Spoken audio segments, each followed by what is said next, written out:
Good morning, everybody.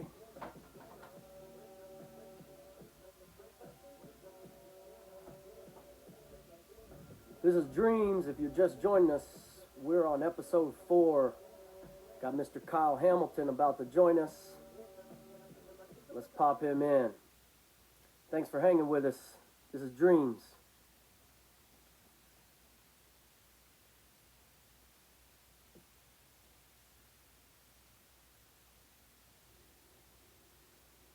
Morning dreams. How are you? Mr. Kyle T. How are you, sir? Good. I'm good. What's going on? What's going on? Man, we're all living this corona life right now. Yeah, it's a coronation. Ain't it crazy? California, coronacation. This is Dreams number 4. I appreciate you joining us. We'll start, let you introduce yourself, tell people who you are, what you do, and then we'll get into the good questions. Hello, dreams. My name is Kyle Hamilton, front of house engineer for the last 27 years. From Los Angeles, California, born and raised. Living the dream. Well, the dream's on pause right now, but still living. End of the day, still staying busy. Father to my great little son Austin, and other than that, just keeping a low profile in these times that are put on pause. What were you doing right before we got shut down? Were you on the road? We just finished doing some dates with Usher, just came back from Berlin, and we were getting ready to do some iHeart and a few other things. Just the normal beginning of the first quarter of the year, and Right. slow but still steady, and get back and it's wrap. Everything is shut down. It's like, yo, we gotta do this. Well, we may be able to do this because some things may be able to pick up, but slowly by surely, it was like a knit sweater. It was a long knit sweater. Then day by day, it was getting longer and longer, shorter and shorter and shorter, and then we just left with the collar. And at the end of the day, we left with nothing. We used to call those Kyleisms when Kyle would explain something. We'd just be like, yep, that's a Kyleism. Yeah, Um, it just it fell apart, but end of the day, we'll come back, and what's going to happen is, fortunately and unfortunately, it's going to be more work than gear and or personnel will be available. True that. Yeah, a lot of people are going to find different things to do, and it's going to be interesting to see.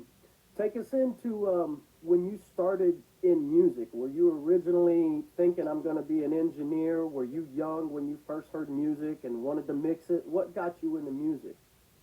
I got into music, at a young age. I mean, I was always around it. My mom did hair and whatnot, and so she was always in somebody's studio for Mm, different artists. So I was always captivated by the console, even though I can't play an instrument. But my ears were my instrument at the time, and they still are today. But word. so just being exposed to it from that level made me want to move forward in it. Especially after I got tired of playing football or lost the drive for football. Mm. So I guess take us through like some of those moments that you said, all right, I'm going to try this music thing out. I got an ear. What's the technicality of learning a board? Like, was there someone that you can give some props to that said, hey, you should try this because you got this ear? Was there someone that put you on? Oh well, I learned my sensei, as I call him, Anthony Jeffries. Hmm. He took me under his wings and showed me the ropes, told me what school he went to, and I pretty much emulated him, following all of his footsteps. Wherever he was, I was. Um, I also interned at the studio that he was, head engineer for a while. So I was like, man, I'm not here to make coffee or clean toilets. I need to get in the studio. And so that's why I befriended him and was like, look, this is what I need to do. I'm not here to, just be a runner. Because, Hmm. at the end of the day, you, how bad do you want it? A lot of people are complacent with just, going up the ropes, taking the time, okay, if I get in the room, I can get in the room, you know, at 2 or 3 o'clock in the morning when no one is here, and just push the buttons.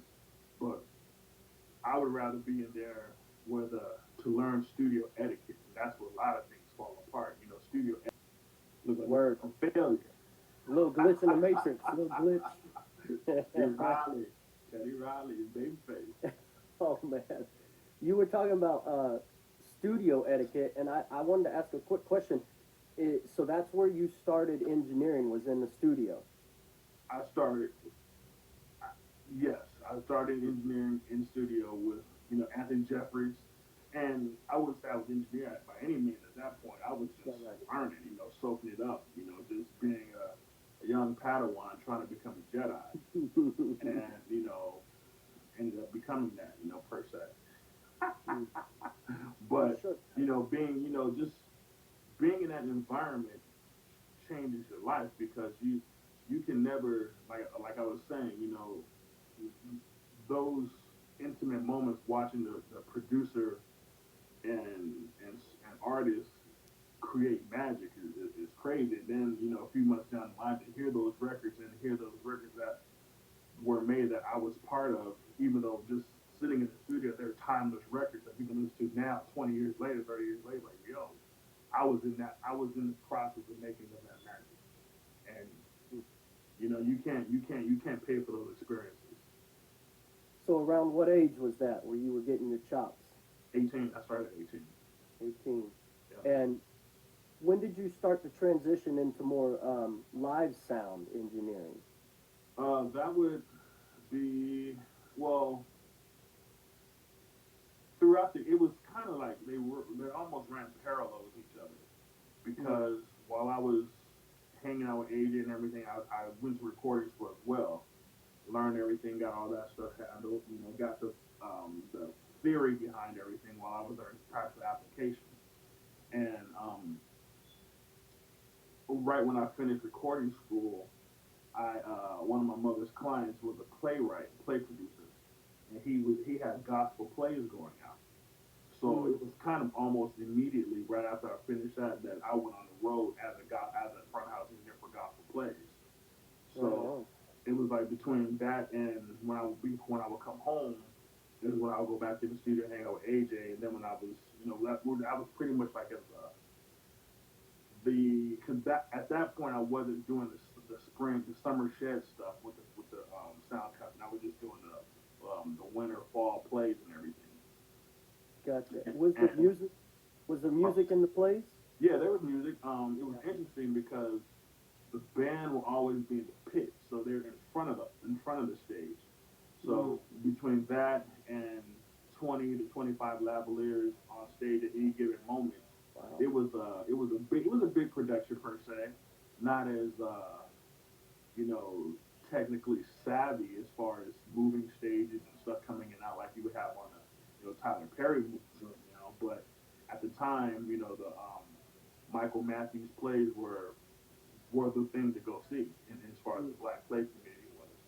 And you know, I got my real chops there as far as for the live stuff because you know you have to balance out all the you know the lavaliers so that you're not feeding back at all. You know that wasn't an option. Um, the beautiful part of that is that um, if there were any kind of hiccups, it was more forgiving because I mean, and not only that, you were able to work things out not say faster, but you had more time to work things out because you were in a central location for you know 2 or 3 weeks at a time. So Right, right. you weren't doing like the normal hustle and bustle like load in and load out every night. You know, load in the morning, load out at night. Because those days, you know, I was setting up everything, tearing everything. I was my own tech and engineer at the same time. So I definitely had a crash course in live sound. Were there some influential or like seminal moments where you may have decided you thought you were going to do something else and there was an opportunity in music and it was just like, hey, I got to keep doing this because this is just what's coming at me? No, I wouldn't say it was an opportunity. The opportunity was there, and you know, as a young man, I made a conscious decision to say, you know, I have the physicality for football. I no longer have the mindset. Mm, So mm, moving forward, I have option number two, and it really happened for me is when I shattered my one of my good friends' collarbone in practice, mm. and in those days, you break something like that, even if you blew your knee out, you're done. Today, you Right. blow your knee out, you back in 3 weeks with a brand new knee and running even faster. In those days, it was curtains, it was good night. So when I hurt my buddy, it made me think about like, yo, and that was all he had. That was all he thought about. Mm, And I had other options. Like, let me go for the option B. Well, they're like A1 and A2.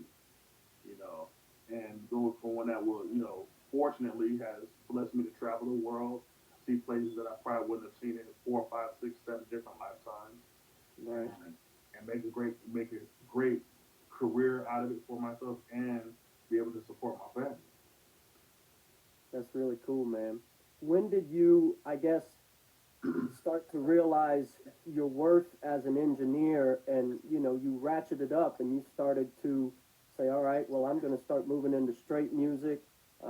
The plays were a good introduction, but I may have this artist who's going to be touring amphitheaters in a year or two. Did you have any of those moments where you knew I'm going to get on with this crew, or did you just happen to be the golden child from day one?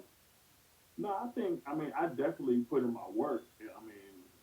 Um, I was I was the systems engineer I was systems engineer and front of house engineer for the plays.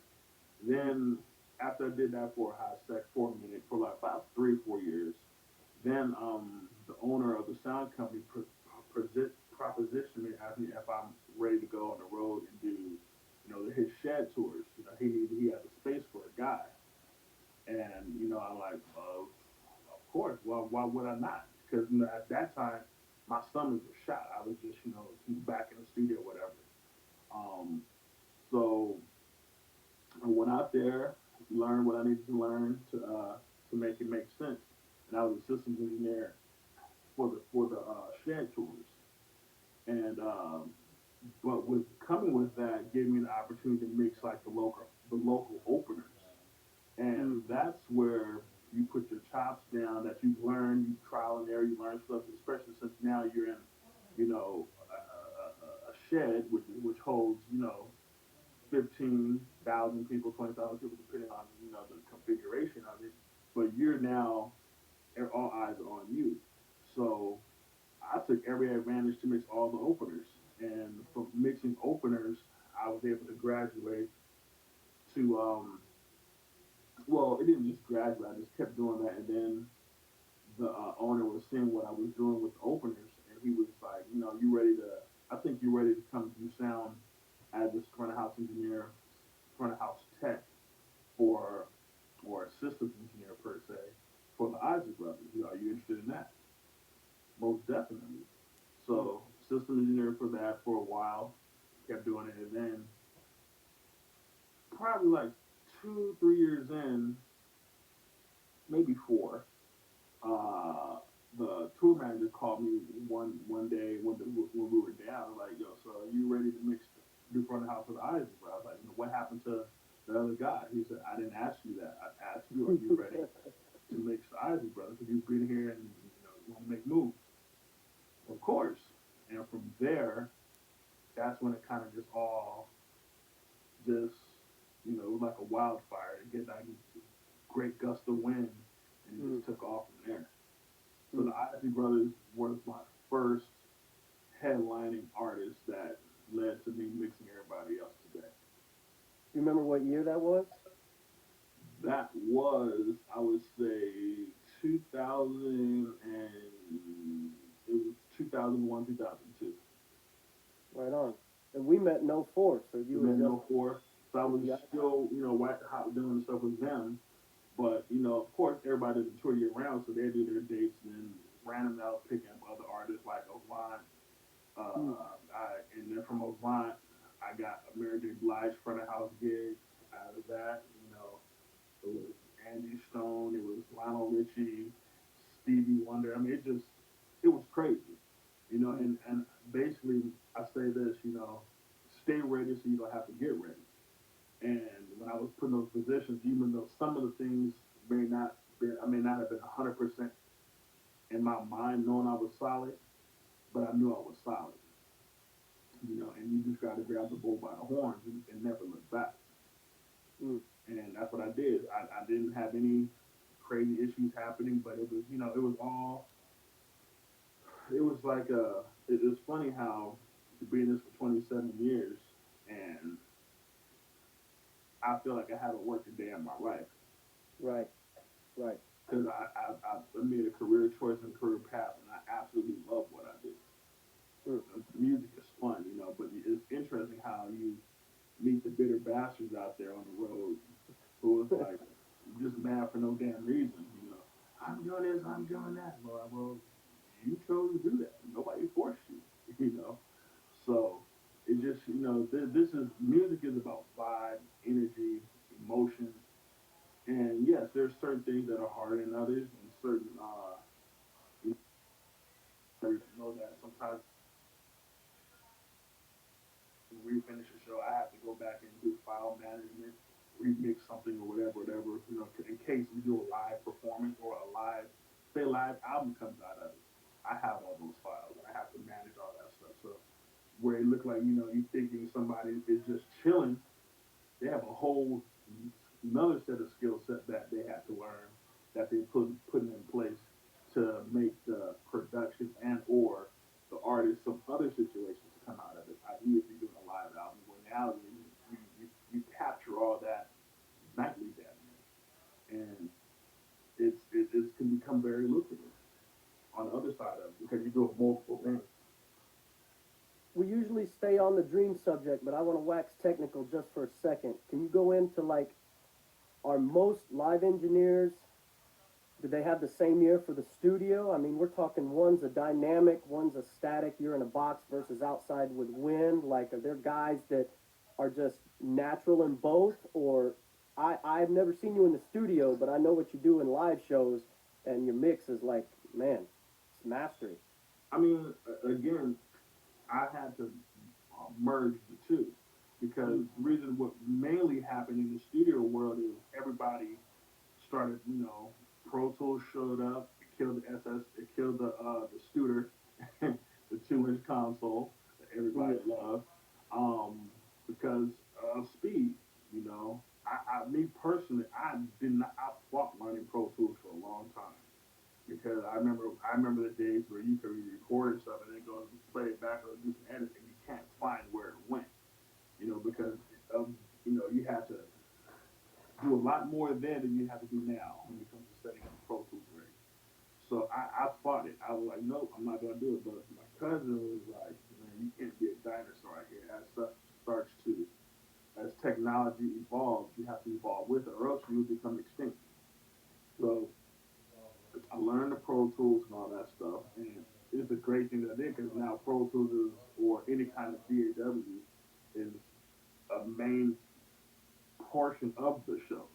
Mm. Because Mm-hmm. a lot of it lives heavy on. A lot of shows lean heavy on it. Yeah. So the studio world was what it was, and the live, and they're kind of one and the same. But at the end of the day, it's all about balance. Well, Mm. anything, if you have an artist in the studio that sings like a bird, but her voice sounds massive, okay, now you have to figure out how to recreate that person singing like a bird with a loud ass band playing behind her Mm-hmm. and or him and get their vocal over it. So what do? You figure out that balance because there's some artists that just sing soft and you just have to figure that shit out. And if you have a knowledge of your signal flow and the outboard gear to use to well, at the end of the day, everything doesn't work on every artist. So just because you have a go-to patch that works here for everything, it's not gonna work for that person who sings like a mouse pissing on cotton. You have to figure out how to make that shit jump out. And I got caught reading one of the comments, but you know, people think artists know how to sing and know how to do that, but it works in the studio. But live is a whole different dynamic. You're pushing with the band. The band. You got a drummer banging out. You got side field is on fire. Even though you wearing ears, okay, turn me up. Actually, no, you turning yourself up by putting more into the microphone and turning yourself down, so you don't need to Yeah. get all extra loud. So it's a, it's a catch 22 with all that because the artists think they know it all, but they don't. Because that road is a different dynamic, but most people don't have that conversation or give the artist the comfort zone to let them know what they're doing wrong. They're timid and walking on eggshells. I'll walk up to artists, all right, look, don't cut the damn mic because you sound like a kazoo at 102 dB. You sound terrible. Okay, I'm 60. This shit for the shit. I can't fix that shit. You grab the mic in the studio. Leave them. Don't cup the goddamn capsule. First and foremost, if you don't put nothing into the capsule, can't do shit about that either. So, like I said, you have to not be afraid to approach your artist and tell them what they need to do because you're the one at front of house. You're the pilot of the ship. And if you can't control what's happening, you'll get sent to the crib.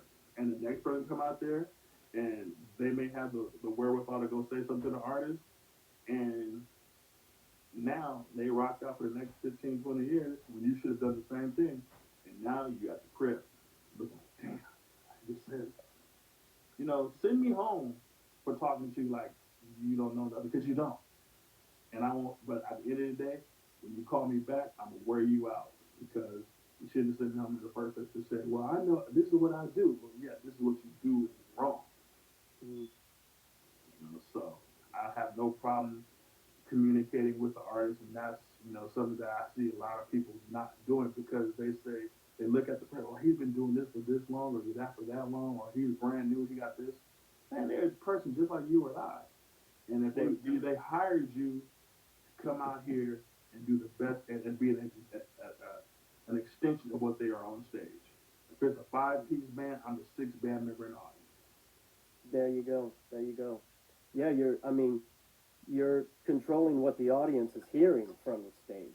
So you are that sixth person. You're the one who is distributing that sound to thousands of people.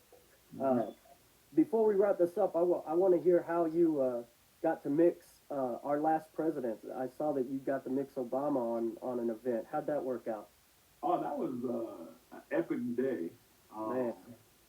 Well, the initial performance was Jamie Foxx.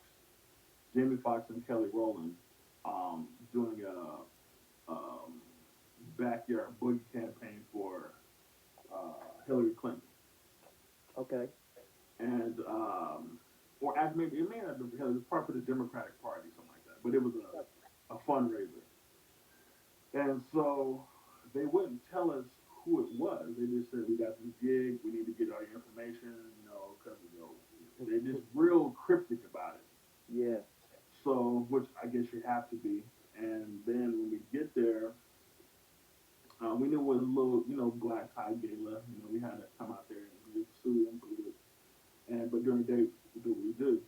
And so then we get to the house in Brentwood, and we were told again, Secret Service. What are we doing? Well, Obama's going to be here, and da da da da da. I'm like, yo, Obama's going to be here because unfortunately, I mean, he was, great, basically exiting the White House.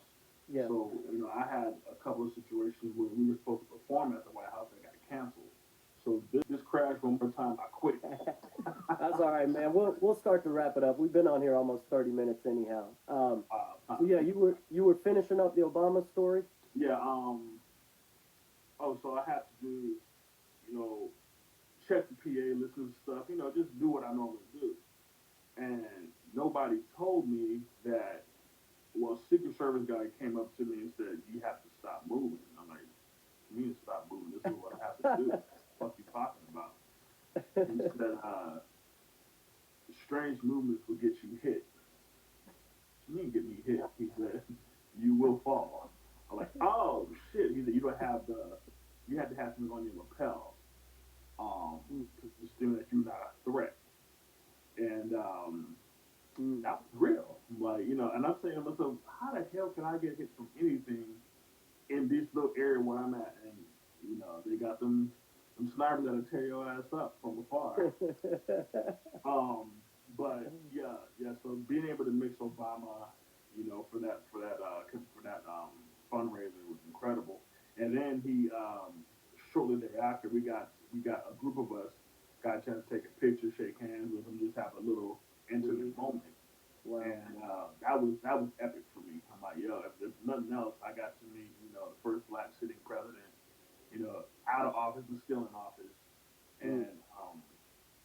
and that was an epic day, and he was so personable. It was crazy. Wow. So Kyle is an example of what it's like to live out your dreams. Kyle, you want to share your thoughts with those who maybe have an inkling to want to get into sound and engineering, live shows, studio records? What would you tell them to do? Go to school? Do what? Um, of course, having theory behind everything makes total sense. Practical application is even better, and when you merge two, you can't be stopped. Education is important, but also following your dreams because for me coming up, a lot of my close boys are like, man, I don't know what the hell you think. You need to play ball. You never gonna get to the industry. So your close people who are going to be the ones to probably discourage you the most because they're afraid to follow their dreams. Mm. But Mm. when you don't do that, as you get older, you say, yo, man, I should have. I have all this doubt. Why didn't I just listen to myself? That'll eat you up alive.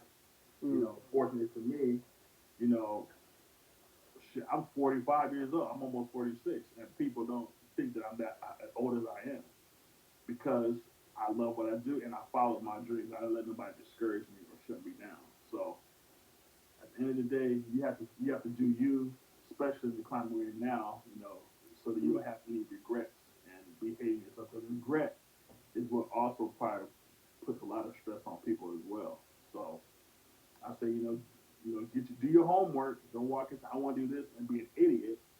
Do your homework. Grab the bull by the horns. Don't let go. Don't look back. Right on. Kyle, man, thanks for joining us on Dreams, man. I love hearing the stories. Thanks for And, having me.